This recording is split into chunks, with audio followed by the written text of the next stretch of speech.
Kelly, I want to tell you something real before we get into this month. I have been working on myself intentionally, consistently for 6 years. I work out, I take my supplements. It started with therapy, reading a lot of books, going to spiritual healers. I've been working out, I take my supplements, I drink my water, I think about what I eat. 18 months ago, I started with GLP-1. I've lost 40 pounds. I mean, I have done the work. And most of the time, I genuinely feel good. I have energy. I run my own practice. I host 2 podcasts. I have 3 kids. They're all in sports right now, and I love my life. It's busy, stressful, and I love it. But what I really want to talk about this month, because even now, I have days where something feels off. And it's not physical, right? It's something deeper. And I know from my work and my own journey that there's a kind of tired that sleep cannot touch. And that's exactly where we're starting. That is really profound, Jess. I love that. I agree. It's that the tired that sleep can't touch. Yeah.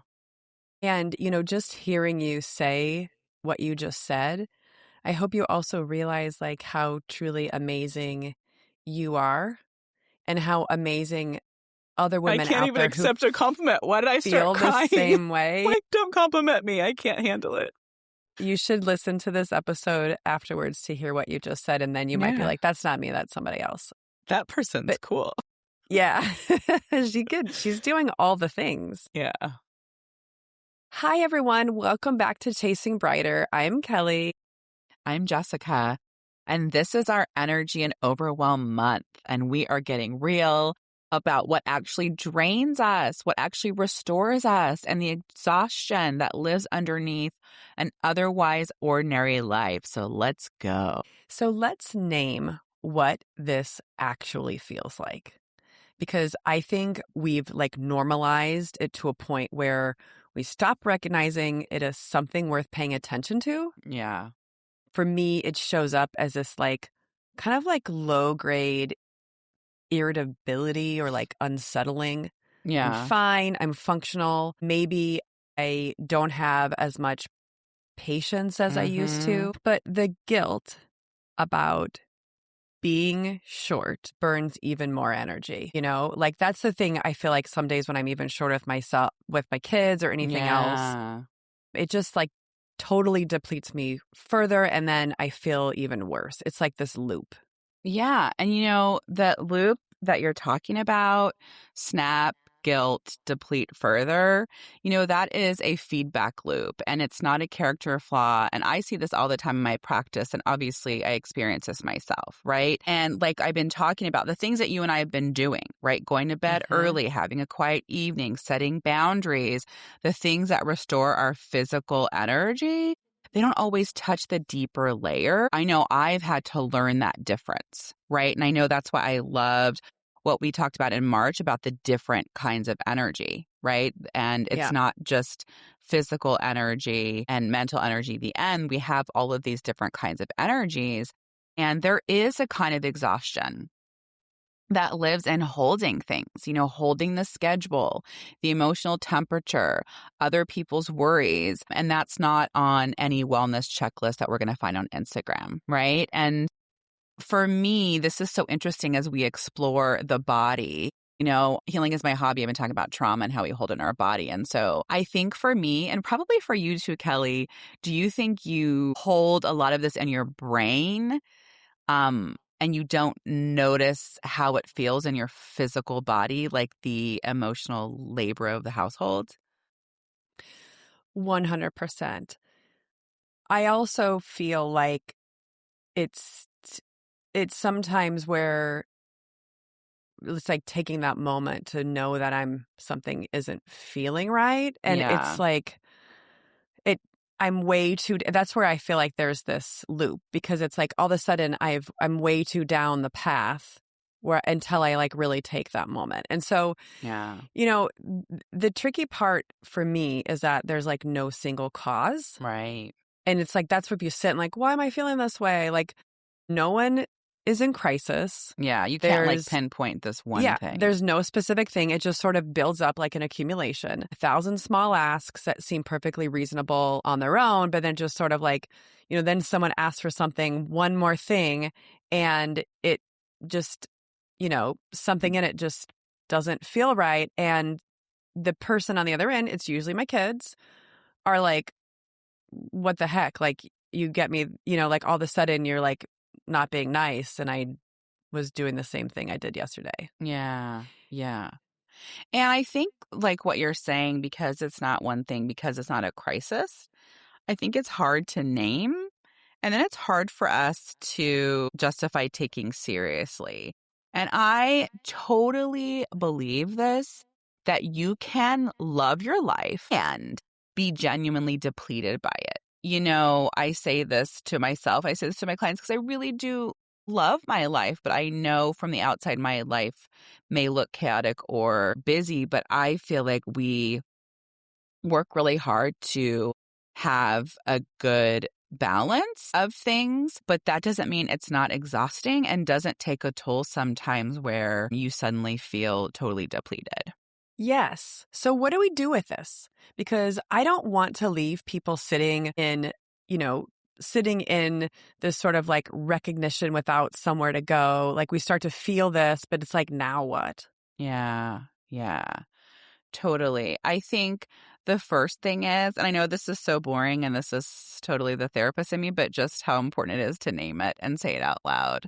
Like, this is real. This is a specific thing. And this is not a character flaw, because I think so many of us go to, why can't I just handle this? What's wrong with me? Right. And they kind Yeah. of beat Yeah. themselves up about Yeah. it. Yes. And I know you and I love research and we love data. Right. And it's just one more data point, and it's like a little red flag to be like, what does the system need that it's not getting? Right. And I think that's a great question to ask. I love that. Yeah. And I think really quick, if what we're talking about today is landing for you, we made something to go with it. It's a free download called Are You Living Your Values or Someone Else's? And it's a quick values clarity guide with 5 honest questions and 5 tips for actually living more aligned. It's free when you sign up for our newsletter. It's at chasingbrighter.com. Grab it. It's worth 5 minutes of your time. Yeah. So yeah, Jess. So, we want to spend this whole month unpacking what this actually looks like in practice, right? Yeah. There's no quick fix here, but there is a way through this. And we're going to get there together. Yeah. What are some things that you do when you feel this way? When we see, oh, something's wrong with the system, I'm feeling depleted, I need to pivot a little bit. So what are some things that you do? So it depends on the situation and the time of day, I would say, because lately, I know journaling is something that we talk about all the time. But sometimes for me, I find journaling to be that piece where it's like all of a sudden, we talk about naming it, right? So all of a sudden for me, and for me, journaling is a myriad of different things, whether it's a paper journal or even just a note on my phone. Even a voice memo. Yes, where I'm able to kind of name it and think through it. And I think about that even when I went through my own therapy, because sometimes naming it where it's like, I'm mad. And it's like, am I really mad? Is that the word that I want to use? And so like really helping me kind of explore what that thing is. Yeah. And, sometimes, like recently, maybe this week, I canceled plans. Yeah. And I normally feel so bad about letting people down. And like FOMO a little bit too. Yeah. But I've sometimes even found when I do that, it actually helps other people too, because everyone else is busy. Yeah. But, that moment of like really catching myself before I felt bad about doing that. Mm-hmm. And just really honoring, like, I have a certain level of capacity and I can only give so much. And it's not like I'm going to lose a friend, Well, and so that's been... Yeah, I think what you're talking about is like what we're doing, when we have been shifting about talking from midlife, but to talking to all women, and how you and I, like, we're choosing real over perfect. So perfect would be, oh, I committed to these plans. I have to do them. I said I was going to do it, blah, blah, blah. But it's like just saying no and setting boundaries. And I think like that is what we do. And it is really funny. And that's why I love when you see reels and stuff about like the difference between like your first child, your second child, etc. It's like, for Giovanni, like, we won't go to practice. We'll say he has homework tonight, he can't. And also, they change their practices willy-nilly. Like, we found out Monday there's a practice Wednesday. We already have 5 high school games this week between 2 kids. And so that just takes a lot of coordination and effort, right? We're working with all these people, making sure everyone can get to where they need to go, and then you throw something in. So sometimes we're just like, I think I think that's going to be another theme for 2026 for me, is just opting out. So I opt out. I'm not doing it. Will maybe just order in food, just have leftovers, just like take something off my plate. Talk to my partner about it. Just try, to see what I need. I think so many of us, what we do is we numb. And we numb by either scrolling on our phones, or we numb by binge watching shows. And that is not going to energize you or replenish you. Yes. And so I think I try to sit with it, and I think, what do I need right now that will replenish me? And so is it saying no, so I have nothing tonight and I can go to sleep early? Is it, hey, I'm going to text a friend and go have coffee with her or lunch with her Friday, and that's going to energize me and get me excited for the week? And so I think it's just kind of evaluating I love, you said this in episode, like, what will make me feel 10% better, 5% better. Yeah. And so it's just like, what will make me feel better right now? Did I say that? That sounded good. Yeah. You're so smart, Kelly.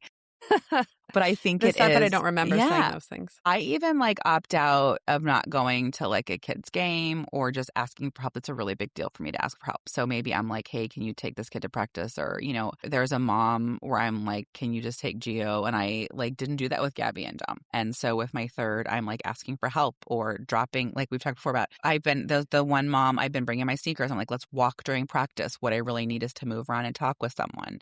So I think sometimes for me, it's moment to moment on asking what I need, Yeah, I think that's a great way. The other thing too is like, even for us at home, like we're trying to not order in so much. And so then I want to have these big elaborate meals. And it's like, how I have a lot of things I've kept that are simple meals. And so it's like, how do I make my life easier in these given moments? Yeah. Yeah. And also like being aware of what is taking up my brain. What are things that are weighing on me that I don't need to have weigh on me? And how do I kind of get rid of those? Yeah. Taking that kind of mental inventory. I hear what you're saying. Like, not only just setting up the system, but maybe there's too much on my plate and I can take something off. Yes. So for this week, sit with just one question, where is my energy going? And it doesn't have to be your physical, it can be your physical energy. It can be your mental energy. Where is it that energy is going? And not to try to fix it.